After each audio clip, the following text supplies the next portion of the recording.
All right, my friends, and I can't wait to do this. It's gonna be a lot of fun, actually. So, a little bit of my past. I used to be heavy. I never liked R&B, never liked 1980s music or anything like that. I always liked hard metal, heavy metal, hardcore, punk rock, and I even liked some when the rap music first started coming out back in the early mid 80s. DC had something called go-go, which I always loved. The groove of go-go music was fantastic. I don't even know if it's still playing anymore. I mean, there's no white kids in DC that play go-go. At some point, maybe there were. I imagine there was not. But then there's ska music, which is kind of like a Jamaican rock combined, Jamaican reggae rock combined. And DC had a lot of great ska bands that I always loved.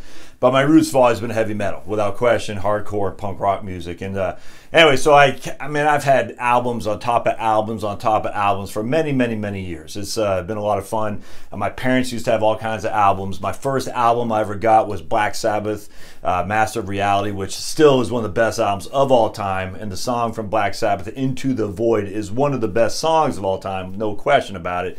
Everyone says, Black Sabbath, satanic. They don't know what they're talking about. They simply do not know. If you read some of the lyrics of the old Black Sabbath with Ozzy Osbourne in the band, and I think Tony Iommi actually had written him as a Catholic, just incredibly pro-religion. It's fantastic. I don't know what happened to Ozzy after that. I know what happened. He got hooked for sure on smack. But anyway, so I had all these records, tons and tons of what's called 12-inch vinyl. All right, 12-inch. And then one time I got let's just put it this way, I had some problems with the law when I was in 1996, I guess, which was completely made up. A lady was smoking in the, or it was 1995, I guess, yeah, 95, 94, something like that. There's a group of law students from American University that were smoking in the non-smoking section of the bar I managed. And I told them, you can't do that. You got to go, and literally the smoking section was here, the non-smoking section was right there. I said, you got to go into the non-smoking section. And one of the it was both, I think it was like 10 men and 2 women or something like that. And one of the women got in my face, like pushed me up against the wall. And I said, you can't do that. And so I was, I was stunned. I was like, what is this? It's crazy. And so I said, you guys are going to have to leave if you don't go in the non-smoking section. She was like, oh, in my face, yelling at me, pointing, screaming at me, the whole thing. I walked away and I called the cops. Said, you guys got to remove these people because they're being belligerent and not following the dictates that you have to smoke in the smoking section. Long story short, later on that night, a cop comes down and arrests me. And he says, we're arresting you for basically assaulting this woman. I said, what? I couldn't believe it. I said, that's, huh? And so I had to spend the night in the little pen while the local pen in Arlington County, while the magistrate, weighed the options, and finally they released me. I said, this is nuts. Anyway, it was a Sunday night, or maybe even a Monday night, and there was very sparsely populated restaurant at that bar at that night. It just wasn't that many people. So I don't really have any witnesses. And so it's like literally her word against mine, and her crocodile tears plus the backing of their 10 American University law students. I'll never forget too. She's all in my face saying, you don't know who you're messing with. We're law students at American University. And I was like, okay. And anyway, it was nuts. Thankfully, there's 2 people way out, because our bar was huge, way back, just a guy and his lady, maybe married, I can't remember, but way back there. And they had written me a note when they saw that I was getting arrested, say they saw the whole thing, if they ever need a witness to call them. Long story short, so I had my bar didn't protect me. I had to get my own attorney, and it cost like $5,000-6,000. And so how I raised some of the money was to sell all my record collection to pay my attorney to defend me, because the bar's like, we're not, it's a criminal thing. We can't. The whole thing was just nuts. And this is why I'm very libertarian, by the way, because I think of all the men who've been falsely accused, who not only were able to at least raise the money to defend themselves, but got thrown in jail, if not executed outright, for being falsely accused of things. And because that's exactly what happened to me. So 2 years later, we had moved to Phoenix, my wife and I had to come back and go into the court. We had a court date. I had to raise all this money. I had to fly back a couple times to talk to my attorney. It was nuts. I mean, this is really a criminal thing. This was crazy. And long story short, I was able to get these 2 people, the couple, to come testify on my behalf, thankfully, and they were just wonderful. I wish I knew their name. Just wonderful, wonderful people, and they saw the whole thing, and they were able to testify. And the accuser never showed up. She just walked away, no big deal. So I mean, I was like, what? Nothing happens to her. She can make this false accusation and have these crocodile tears, and I have to pay the penalty. I was thrown in jail for that night, not prison, just a local pen, not rough or anything. But I had to pay the court costs. I had to get the in honor of being put in cuffs in front of my coworkers, the whole thing. And then on top of that, I had to fly back a couple times from Phoenix to Virginia. To deal with my attorney, then I had to fly back on top of that to go to the court case, and I had to coordinate the defendant or the witnesses and whatnot, and she just doesn't show up. I said, this is the justice system, really. I mean, I don't know, it was nuts. Anyway, the point of this video is I was able to maintain a box of what's called 7-inch records. 7 inches, what you guys in the old days might know as 45s, and us in the more punk rock hardcore scene call them 7 inches, not 45s, because they're 7 inches. You got 12 inches of full length of LP, and then I got the 7 inches, which would be the EP, essentially like a demo tape, but is on vinyl. And so I thought it'd be fun to unbox this because I literally haven't looked at this in probably 25 years. So I sold my 12 inches to a friend of mine who was in a band with me, and he bought them for a couple hundred, maybe $1,000, something like that. And I had some wonderful stuff in there. I mean, the first run into the Master of Reality by Black Sabbath on 12-inch vinyl. I don't know how much that is, but I'm telling you, that's a wonderful record.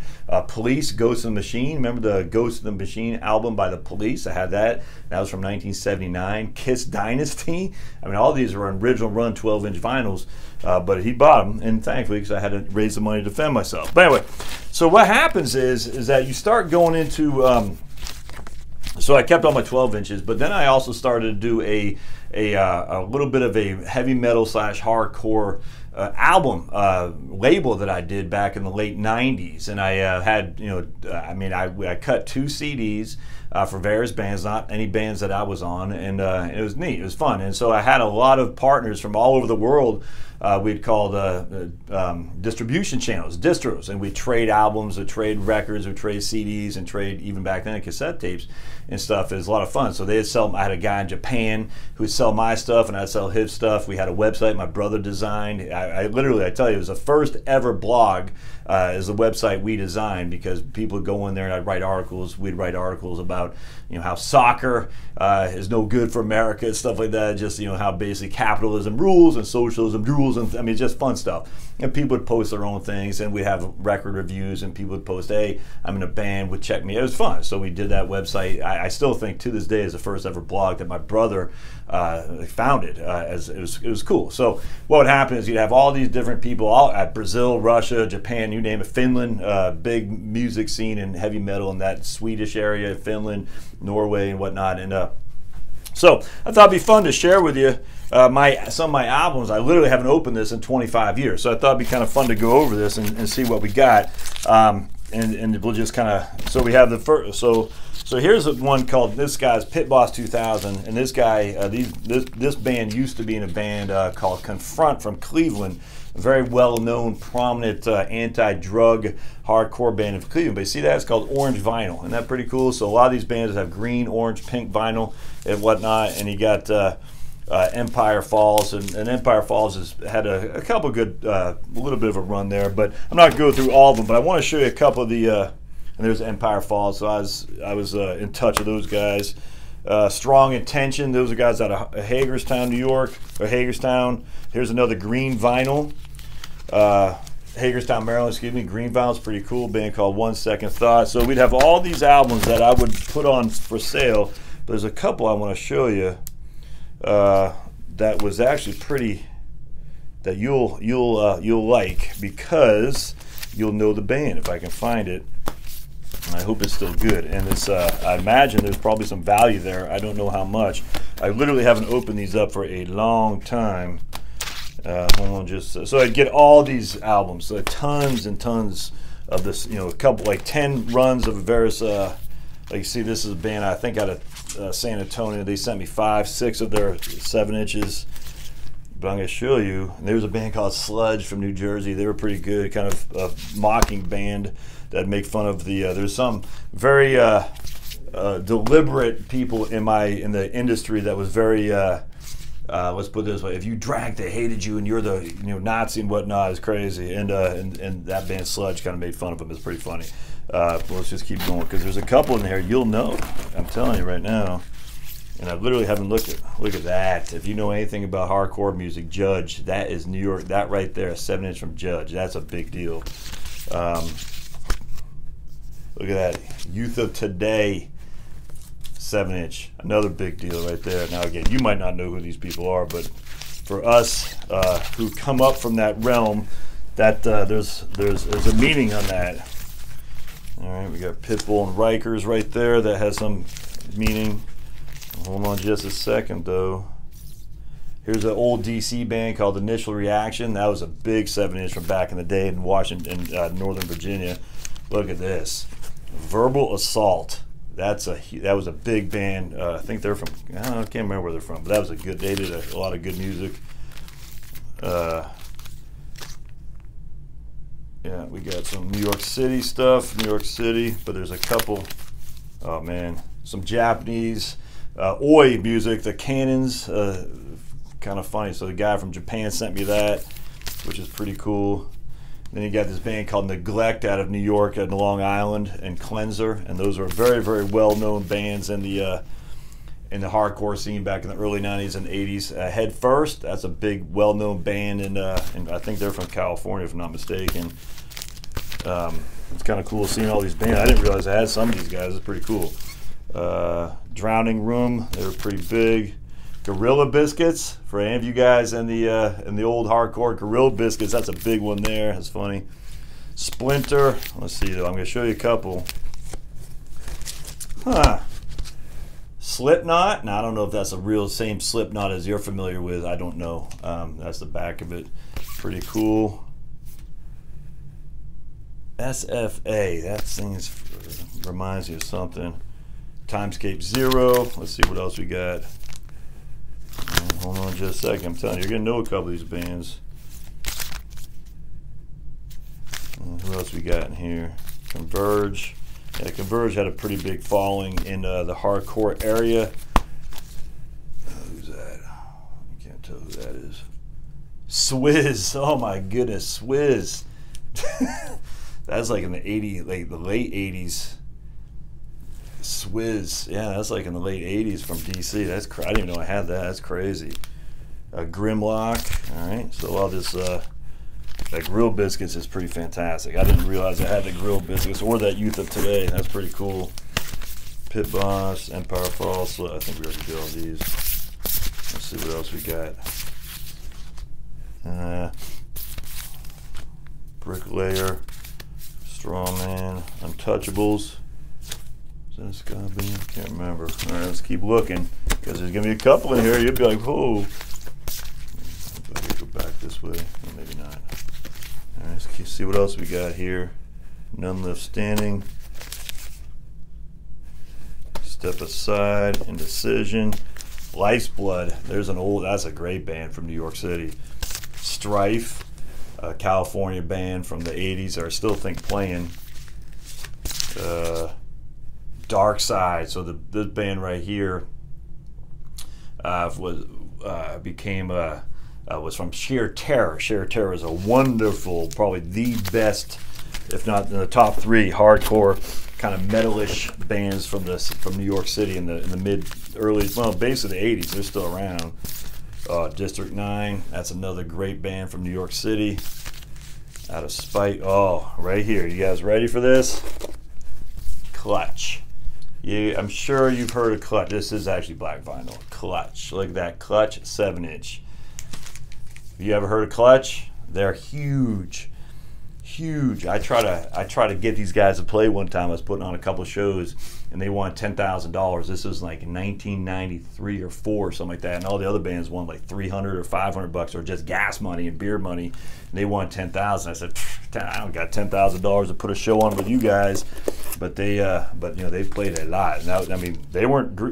Watch this. They weren't greedy or anything. They just said, "Hey, our time is worth it. We're going to draw a crowd and we're going to make a profit for you." And I said, "I don't have $10,000." But watch this, my friends. Dropkick Murphys, huh? You heard of Dropkick Murphys? Curse of a Fallen Soul from the Gangs All Here Records. Now let's see. You might. There's the back of Dropkick Murphys. Now you might not be familiar with Dropkick Murphys before they became big. I can't remember who was on this album. But here's the insert right there. And Al Barr, Ken Casey, and I can't remember if that's the newer version after they split up, because the singer of Dropkick Murphys went on to a band called the Bruisers, which in hardcore scene, that was pretty big, but no one else has heard of them other than people who follow hardcore. But everyone's heard of Dropkick Murphys. And I can't remember, frankly, who was on that album, this one right here, relative to the new band. I just forgot. But anyway, when was this produced?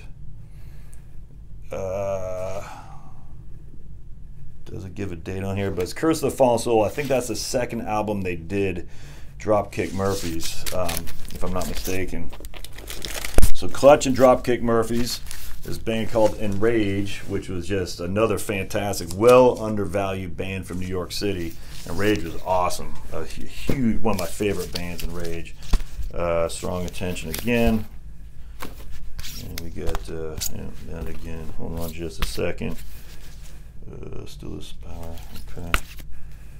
Okay. Nothing there that jumps out at me. All right. Let's keep going. I see a couple in there that you may or may not be aware of. Look at this. Look at this. This is called a band called Capital Punishment. This is like from 1983 from Fresno, California. Just look at that. Oh, that got for $1.99 at I can't remember where I got that from. Don't know those guys. Drop Hammer. Oh no. Wait a second. Is this what no way. Okay, so this is, who is this? So this is a band, they have Deadhead, they have REM Sucks, but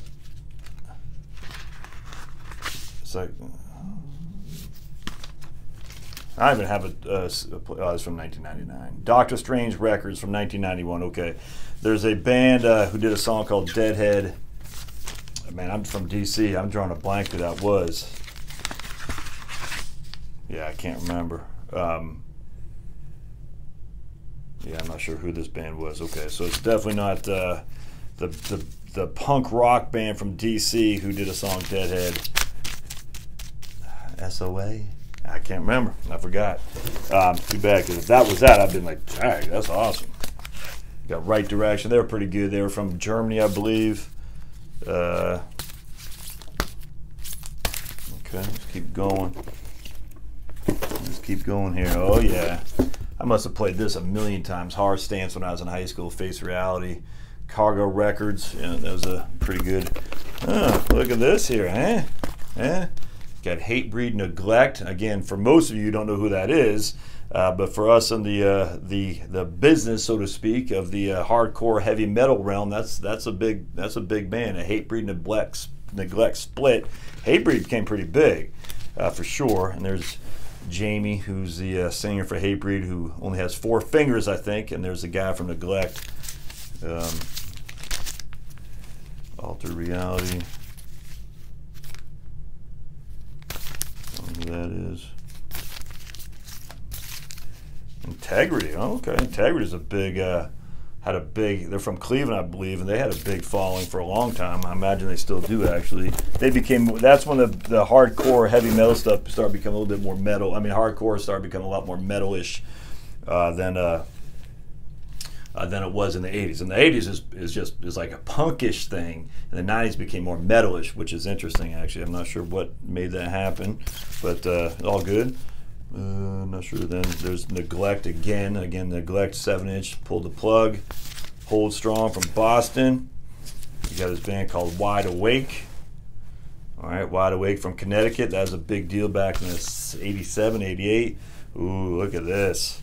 Dropkick Murphys, Ducky Boys. Dropkick Murphys, Ducky Boys, right there. Is this a colored vinyl? I thought it was. Can't remember. Let's take a look. So the Ducky Boys.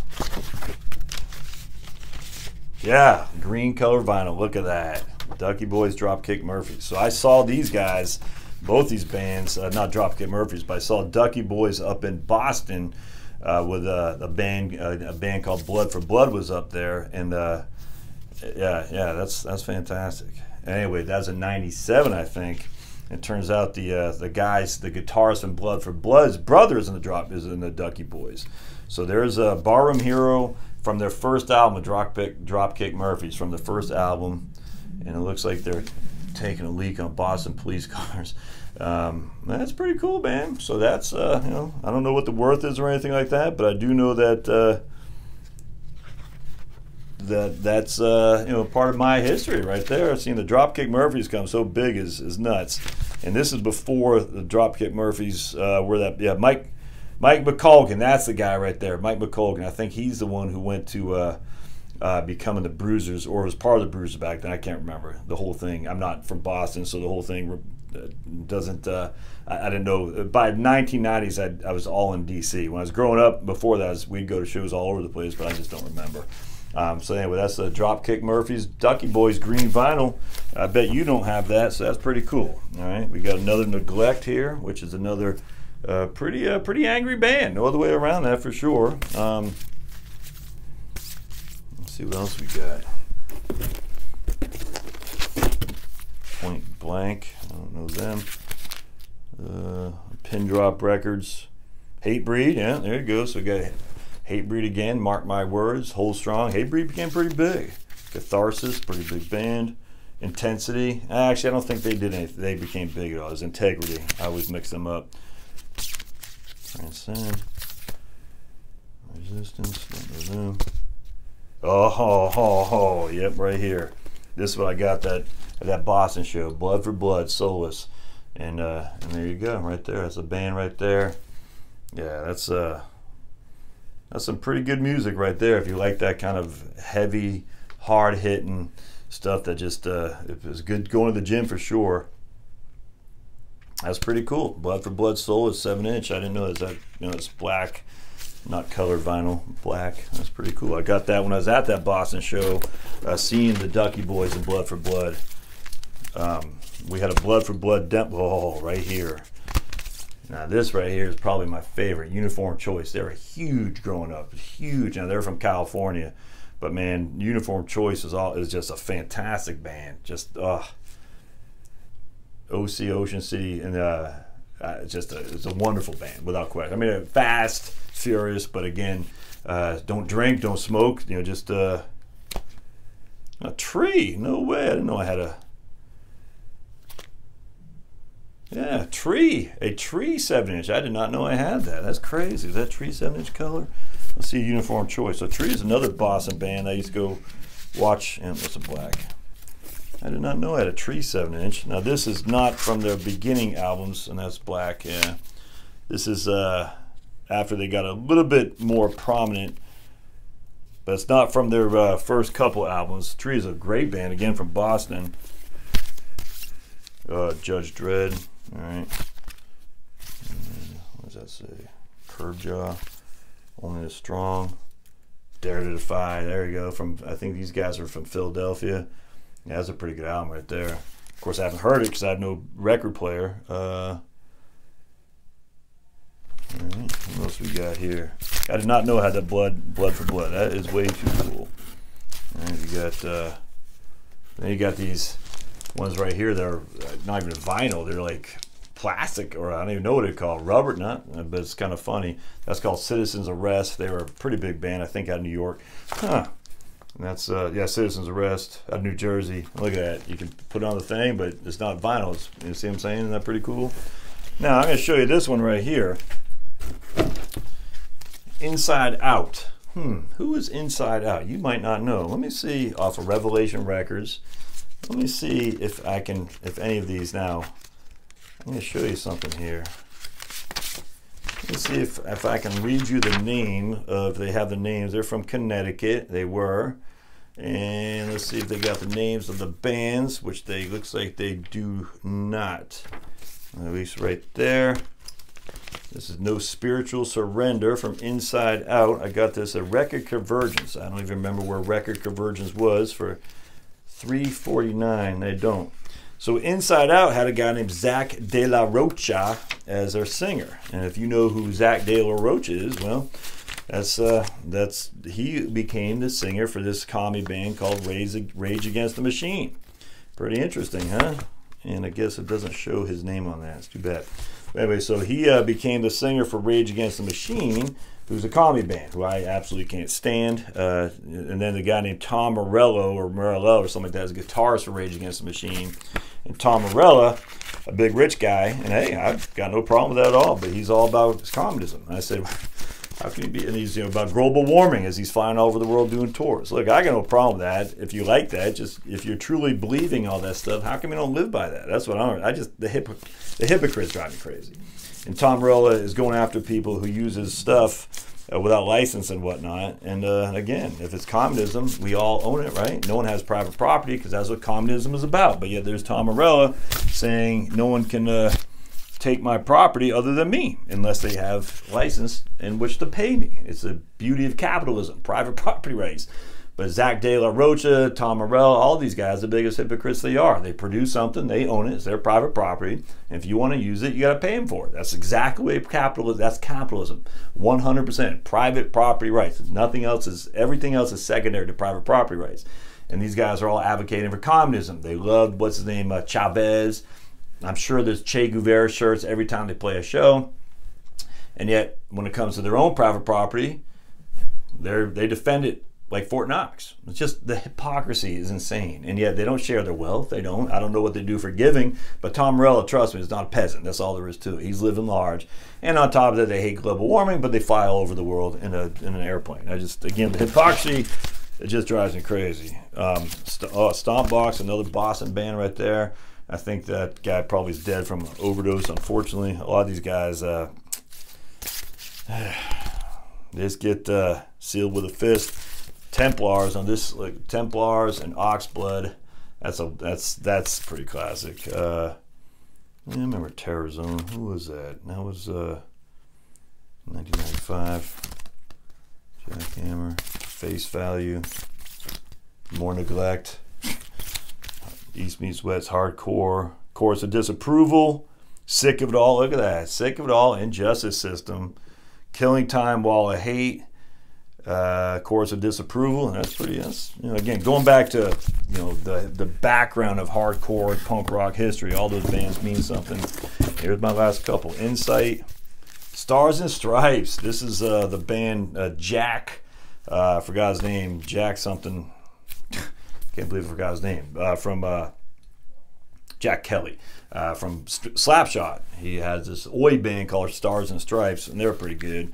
Slapshot is a huge Boston band from the early '80s on, and I think they still play. I don't know if they play more. Toughskins, that's pretty cool. Again, another an oi band. And look, this guy's got tattoos. That's before all the trendy. Everyone has tattoos nowadays. Back in the old days, no one did. It's just kind of funny, actually. So I guess that's it. And then we got a little bit of then we got some tapes. And I must have had thousands. I probably had hundreds, probably hundreds. Probably a couple hundred LPs, 12-inch. I probably had thousands of cassette tapes.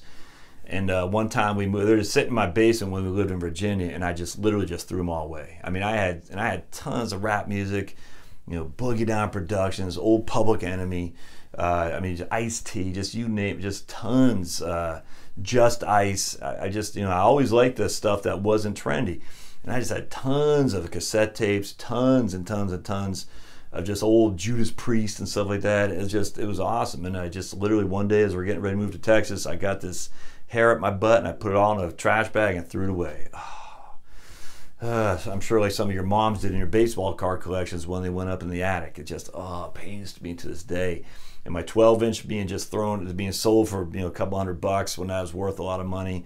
But the best thing I still have is my 7-inches and my CDs. I got tons of CDs still here, even though I don't even play them. I don't have a CD player anymore. I don't have a vinyl album anymore. Certainly don't have a cassette tape. But apparently you can do all that stuff nowadays on the easy. Why did I get rid of all that stuff? I could have easily paid somebody to download them for me, and that would have been fun. But anyway, so there's old Josh, a little bit of history of me.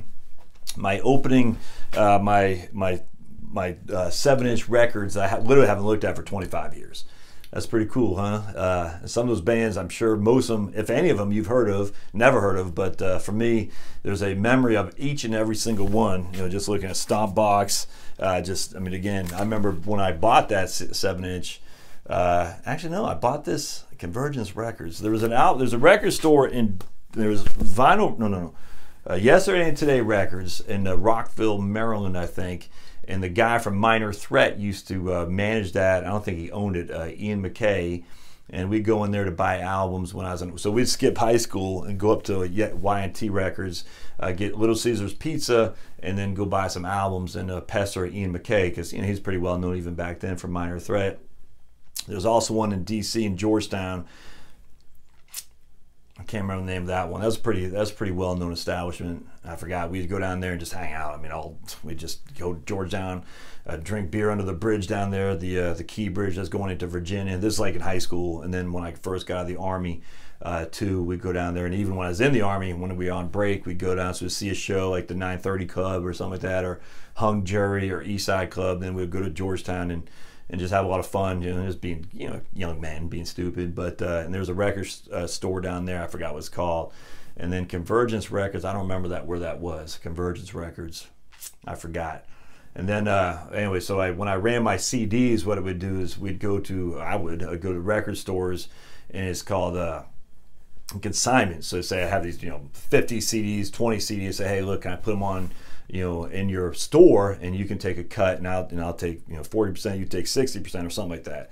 I just want to get my music out there, and I go to stores, knocking on stores all over the place, from Phoenix to Virginia, to wherever I could find a place to go, and a lot of them are saying, I put them on. They didn't care. They're like, if we can sell, it's great. If we can't sell, it's great. And of course, now with the digital stuff, none of that works anymore. But now it's all downloaded.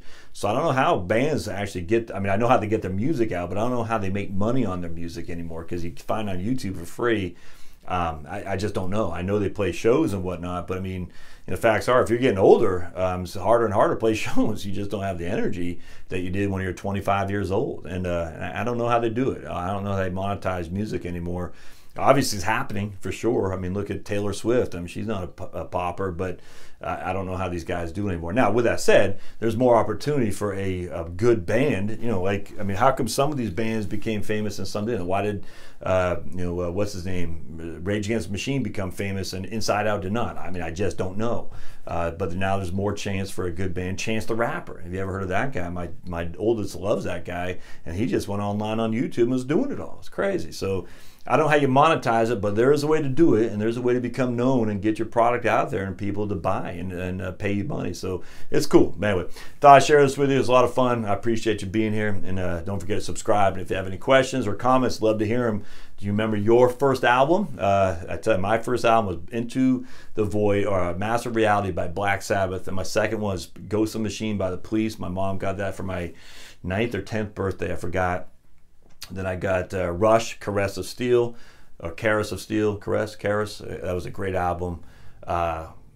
They had Jesus Christ Superstar, my parents did, and I think that was a double vinyl that we used to play a lot. And then they had, what's that guy? There's a guy who became a Muslim activist, Cat Stevens or something like that. They had a bunch of his stuff.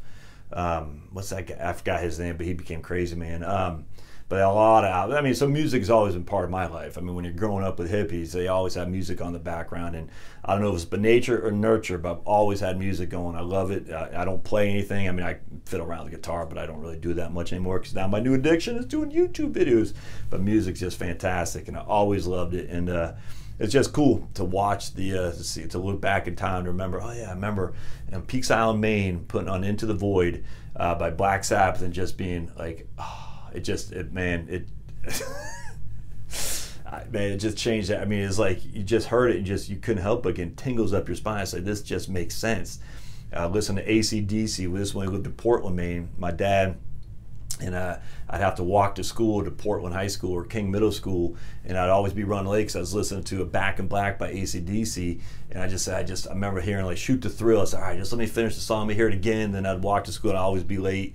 Oh man, just because it just made sense. You know what I'm saying? It made sense. And then I heard that 80s crap and that Michael Jackson stuff. I said, how do people like this? But they do. It's nuts. And I'm like, I don't get it. How do you like that?